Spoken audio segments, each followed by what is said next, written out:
तो हेलो दोस्तों, नमस्कार। आप सभी का हमारे यूट्यूब चैनल पर स्वागत है। यदि आप लोग क्लास 12 बायोलॉजी स्टूडेंट हैं तो आज की यह वीडियो आप सभी लोग के लिए बहुत ही ज़्यादा महत्वपूर्ण होने वाली है, क्योंकि आज की वीडियो में क्लास 12 बायोलॉजी की पूरी किताब से एक ऐसा महत्वपूर्ण प्रश्न आपको बताने वाला हूं जो कि आपके बोर्ड परीक्षा में हर साल पूछा जाता है। क्वेश्चन आपका होता है कि अपरा की परिभाषा दीजिए तथा इसके दो कार्य लिखिए। वेरी इंपॉर्टेंट क्वेश्चन है। आपकी बोर्ड परीक्षा में 2005 से लगातार क्वेश्चन आ रहा है। 2005 में आया है, 6 में आया है, 7 में आया, 8 में आया, 9 में आया, 10 में आया, 11 में, 12 में, 13 में, 14 में, 15 में, 16 में, 22 में, यानी कि 10-12 बार क्वेश्चन आपकी बोर्ड परीक्षा में रिपीट हुआ है। तो ये क्वेश्चन आपकी बोर्ड परीक्षा के लिए बहुत ही ज़्यादा महत्वपूर्ण है। इसका आंसर आपको कैसे बताना है वो पूरा प्रोसेस मैं आपको इस वीडियो के अंतर्गत बताऊंगा। तो इसीलिए आप लोग वीडियो को जल्दी से लाइक कर दीजिए। फिर हम लोग वीडियो को स्टार्ट करते हैं और फिर अपरा की परिभाषा भी मैं आपको इसमें बताऊंगा, साथ में इसके दो कार्य भी मैं आपको बताऊंगा जो कि आपके बोर्ड परीक्षा के लिए बहुत ही ज़्यादा महत्वपूर्ण है। तो इस क्वेश्चन को आप लोग अभी के अभी तैयार कर लो यदि आप अपनी क्लास 12 की बायोलॉजी में बहुत ही अच्छा स्कोर करना चाहते हो।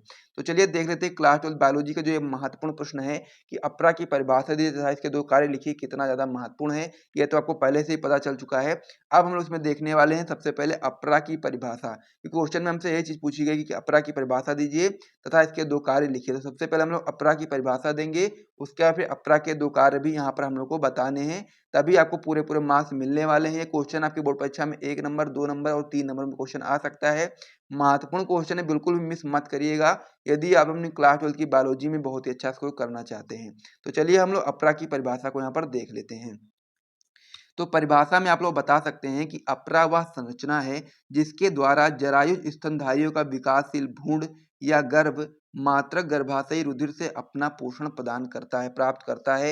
या आपका होता है अपरा, अपरा को हम लोग इंग्लिश में बोलते हैं प्लासेंटा। तो ये चीज आपको यहाँ पे याद रखना है कि अपरा वह संरचना है जिसके द्वारा जरायुज स्तनधारियों का जो विकासशील भ्रूण होता है, फिर हम लोग गर्भ बोल सकते हैं, वह आपका गर्भ या भ्रूण जो आपका होता है वह आपका मात्रक गर्भाशयी रुधिर से अपना पोषण प्राप्त करता है, और उसको ही हम लोग अपरा बोलते हैं और इंग्लिश में हम लोग उसको प्लासेंटा बोलते हैं।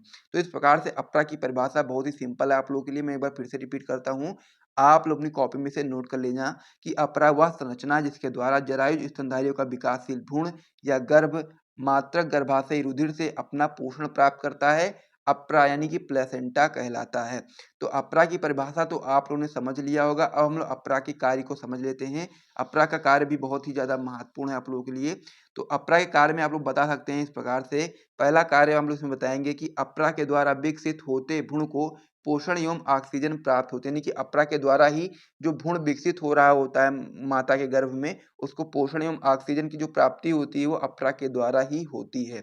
अगला पॉइंट आप इसमें बता सकते हैं कि अपरा द्वारा स्रावित हार्मोन गर्भावस्था बनाए रखने और शिशु जन्म में सहायता करते हैं, यानी कि अपरा से कुछ ऐसे हार्मोन स्रावित होते हैं जो कि गर्भावस्था को बनाए रखने और शिशु जन्म में सहायता करते हैं। तो ये भी आपका बहुत ही महत्वपूर्ण कार्य है। तो इस प्रकार से दो कार्य आप लोगों ने समझ लिए हैं। अब इसमें जो अपरा का तीसरा कार्य हो जाता है वो क्या जाता है कि अपरा द्वारा उत्सर्जी पदार्थ भ्रूण के रुधिर से वृषण द्वारा माता के रुधिर में चले जाते हैं, यानी कि अपरा द्वारा जो उत्सर्जी पदार्थ होते हैं वो भ्रूण के रुधिर से वृषण द्वारा माता के रुधिर में चले जाते हैं। तो इस प्रकार से मैंने अपरा के आपको यहाँ पर 3 कार्य बताए हैं। आपसे 2 ही पूछा गया था लेकिन आपको 3 याद रखने हैं। अगर मान लीजिए कि आपको 3 में से कोई भी एक आप लोग नहीं याद कर पाते हो तो इसमें से 2 आप लोग जो भी आपको ईज़ी लगे आप लोग याद कर लेना। ये क्वेश्चन आपकी बोर्ड परीक्षा के लिए बहुत ही ज़्यादा महत्वपूर्ण है, हर साल पूछा जाता है। इस बार भी आएगा तो इसीलिए आप लोग इसको जल्दी से तैयार कर लीजिए, अपनी कॉपी में से नोट कर लीजिए। फिर हम लोग वीडियो को समाप्त करेंगे। और यदि आपको यहाँ से वीडियो पसंद आए तो वीडियो को लाइक और चैनल को भी सब्सक्राइब करना बिल्कुल भी मत भूलिएगा। तो मिलते हैं नेक्स्ट वीडियो में इसी प्रकार के और महत्वपूर्ण वीडियोज़ के साथ में। जय हिंद।